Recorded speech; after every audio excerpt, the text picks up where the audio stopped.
Di video kali ini kita bahas yuk tentang permainan benteng, permainan khas Betawi.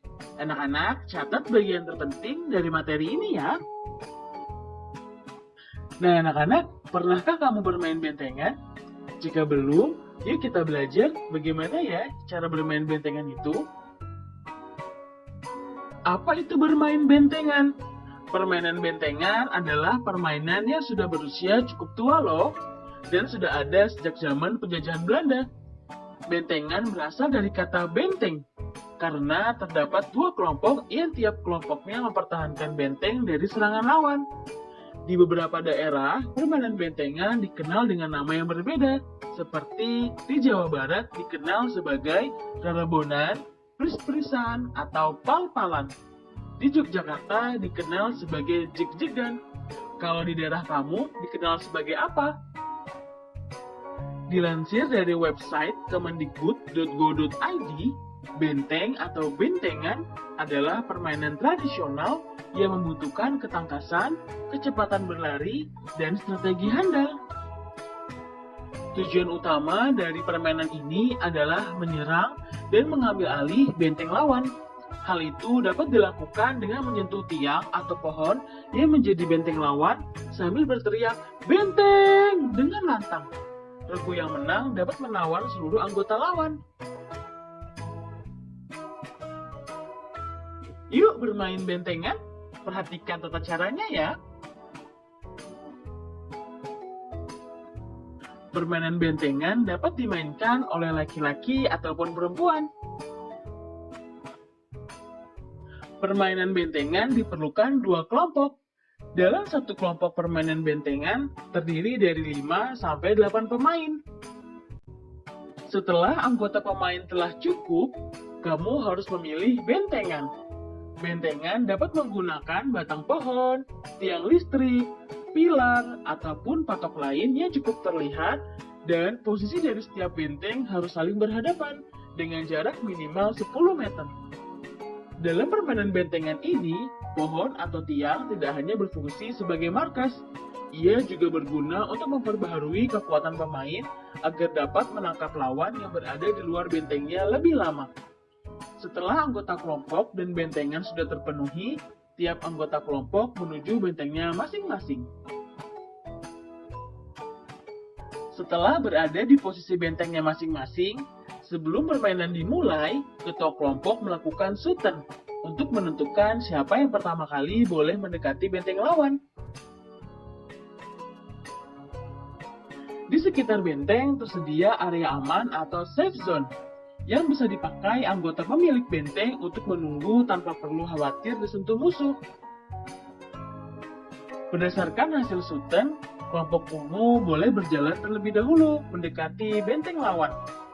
Dalam menentukan siapa yang menjadi penawan dan tawanan, ditentukan dari waktu terakhir saat penawan atau tertawan menyentuh benteng mereka masing-masing. Orang yang paling dekat waktunya ketika menyentuh benteng berhak menjadi penawan dan bisa mengejar serta menyentuh anggota lawan untuk dijadikan tawanan.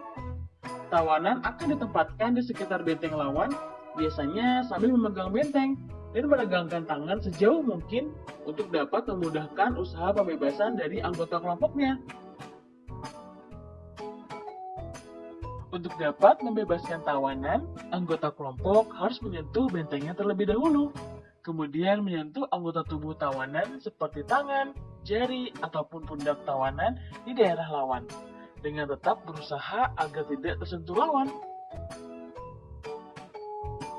Jika seluruh anggota regu tertawan, maka permainan berakhir dengan pemenang adalah pihak yang berhasil menawan anggota lawan. Permainan juga dikatakan berakhir jika salah satu anggota berhasil menyentuh benteng lawan tanpa terkena sentuhan dari anggota benteng lawan dan menyebutkan kata benteng dengan lantang. Dalam permainan bentengan, kita memerlukan strategi. Seperti pada perang, bentengan memerlukan strategi untuk memenangkan permainan. Salah satu strategi permainan ini adalah dengan membagi anggota kelompok menjadi penyerang, mata-mata, pengganggu, dan juga penjaga benteng. Penyerang bertugas mencari celah agar dapat menyentuh benteng lawan. Mata-mata bertugas mencari lawan yang telah lama tidak menyentuh benteng. Pengganggu bertugas memancing lawan untuk keluar dari daerah aman. Penjaga benteng harus menjaga benteng mereka dari pihak lawan yang ingin menyentuh benteng. Manfaat bermain bentengan yang pertama, dapat melatih kecepatan dan kelincahan dalam berlari. Kedua, dapat melatih daya tahan serta kekuatan karena dalam permainan ini pemain dituntut untuk terus berlari. Ketiga, dapat memupuk kerjasama antar kelompok. Keempat, bersosialisasi dengan orang lain. Kelima, meningkatkan kesehatan diri. Nilai luhur dari permainan bentengan, yang pertama, cinta budaya lokal. Bermain permainan tradisional merupakan bentuk cinta terhadap budaya Indonesia.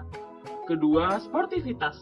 Dalam bermain bentengan, kita diajarkan untuk bersikap rendah hati dalam menerima kekalahan ataupun kemenangan. Yang ketiga, tanggung jawab. Permainan bentengan menumbuhkan sikap tanggung jawab dengan menolong teman yang tertawan. Yang keempat, kerjasama dan kekompakan. Permainan bentengan memerlukan sikap kerjasama dan kekompakan yang baik agar dapat memenangkan permainan. Tinggalkan sejenak gawaimu, mari kita bermain bentengan bersama teman-teman.